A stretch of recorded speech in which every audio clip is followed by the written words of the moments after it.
రాబోయే ఎన్నికల్లో ఖచ్చితంగా కాంగ్రెస్ బీజేపీకి బుద్ధి చెప్తారు ప్రజలే అంటూ కూడా బీఆర్ఎస్ ఎంపీ అభ్యర్థి రాగిడి లక్ష్మారెడ్డి అంటున్నారు. సో ఖచ్చితంగా కాంగ్రెస్ హామీలన్నీ కూడా మోసపూరిత హామీలు అధికారంలోకి వచ్చిందంటున్నారు. సో అదేవిధంగా 10 ఏళ్లలో బీఆర్ఎస్ చేసిన అభివృద్ధి ఇప్పుడు బీఆర్ఎస్ మల్కాజ్గిరిని గెలిపించిందంటూ కూడా లక్ష్మారెడ్డి అంటున్నారు.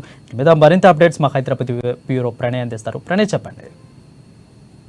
బీఆర్ఎస్ అభ్యర్థిగా ఉన్నటువంటి రాగిడి లక్ష్మారెడ్డి ప్రస్తుతం మనతో ఉన్నారు. ఇప్పటికే కేటీఆర్ దిశానిర్దేశం చేశారు. రాబోతున్నటువంటి ఎన్నికలకు సంబంధించి పూర్తి స్థాయిలో ఒక విజన్ తో ముందుకెళ్లబోతున్న నేపథ్యంలో కూడా మరి ఏ విధమైనటువంటి యాక్షన్ ప్లాన్ చేయబోతా ఉన్నారు ఒకసారి మాట్లాడే ప్రయత్నం చేద్దాం. పెద్ద పార్లమెంట్ నియోజకవర్గంలో ఏ విధమైన ప్రచారం చేయబోతా ఉన్నారు? మల్కాజ్గిరిలో కేసీఆర్ గారు ముఖ్యమంత్రిగా ఉన్నప్పుడు ఏ అభివృద్ధి జరిగినా కూడా కేటీఆర్ గారు మున్సిపల్ మంత్రిగా ఉన్నప్పుడు డెవలప్ చేయడం జరిగింది. చాలా మంది మధ్యన వస్తున్నారు అభ్యర్థులు, మరి వాళ్ళు హెలికాప్టర్లలో తిరుగుతున్నారు. ఇంతకుముందు మేము వింటుండేది పారాచూట్స్ వస్తారని, వీళ్ళు ఏకంగా హెలికాప్టర్లలోనే వస్తున్నారు. హెలికాప్టర్లలో హాయ్ హాయ్ అని చెప్పుకుంటూ వస్తున్నారు.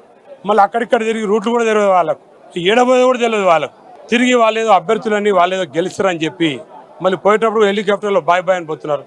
అలాంటి వారికి మల్కాజ్గిరి ప్రజలు ఓట్లు వేయరు.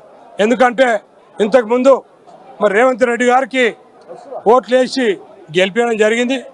మరి 5 సంవత్సరాల నుంచి వెళ్ళి ఎప్పుడు కూడా వారు కాన్స్టిట్యున్సీకి వచ్చింది ఎవరు పట్టించుకునేది లేదు, ఎవరి సమస్యలు విన్నది లేదు, ఏ పనులు చేసింది లేదు.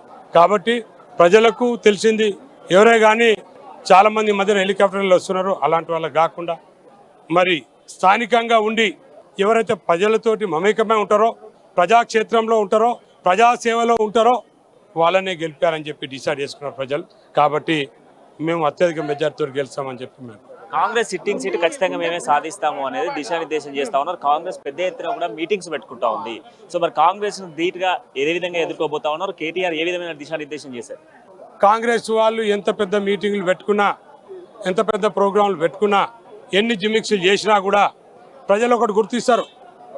కాంగ్రెస్ వాళ్ళు గత 5 సంవత్సరాలు మరి రేవంత్ రెడ్డి గారు ఎంపీగా ఉన్నప్పుడు ఏం పనులు చేశారు అనేది తప్పకుండా ప్రజలు గుర్తిస్తారు. కాబట్టి ఎన్ని పెద్ద ప్రోగ్రాం చేసుకున్నా, ఎంత పెద్ద ప్రోగ్రాం చేసినా ప్రజలకు మనసులో ఉంది. ఎవరిని దీవించాలి, ఎవరు పనిచేసే వాళ్ళు, ఎవరైతే పనిచేస్తారో, ఎవరు ప్రజలు వెంట ఉంటారు అనేది ప్రజలకు తెలుసు. కాబట్టి ఈటల రాజేందర్ కూడా నియోజకవర్గంలో పర్యటిస్తా ఉన్నారు. Door to door campaign start చేస్తామని చెప్పేసి చెప్తా ఉన్నారు. ఈటల రాజేందర్ లాంటి నాయకుడిని రాగిడి లక్ష్మారెడ్డి ఏ విధంగా ఎదుర్కోబోతున్నారు? ఈటల రాజేందర్ గారు అంటే మరి మీరు ఎవరేమనుకుంటున్నారో నాకు తెలియదు.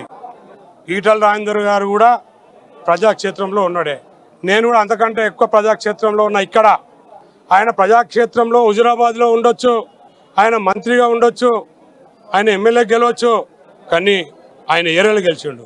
ఆ ఏరియాలో హుజురాబాద్లో ఆయన ఎంత పెద్ద లీడరో ఆ ప్రజలకు తెలుసు. ఆయన నాకు సంబంధించింది కాదు. మా ఏరియాలో మాత్రం నేను ప్రజాక్షేత్రంలో ఉన్న ఏరియాలలో, నేను ప్రజలతోటి ఉన్న ఏరియాలో ఆయన వచ్చి ఈ రోజున నేను చాలా గొప్పని, నేను చాలా పనులు చేస్తా, నేను ఏదేదో చేస్తా అంటే ప్రజలు నమ్మే పరిస్థితులు లేదని చెప్పి తెలియజేస్తాను. Thank you. మొత్తానికి ఖచ్చితంగా కూడా ప్రజాక్షేత్రంలో ఖచ్చితంగా కూడా బీఆర్ఎస్ పార్టీ గెలవబోతా ఉంది. రేపు రాబోతున్నటువంటి ఎన్నికల్లో ఖచ్చితంగా కూడా ధీటుగా కూడా ఎదుర్కోబోతున్నాం అనేది రాగిడి లక్ష్మారెడ్డి చెప్తా ఉన్నారు. ఏ పార్లమెంట్ నియోజకవర్గంలో అయితే కాంగ్రెస్ కైవసం చేసుకోవాలనుకుంటుందో ఖచ్చితంగా కూడా కాంగ్రెస్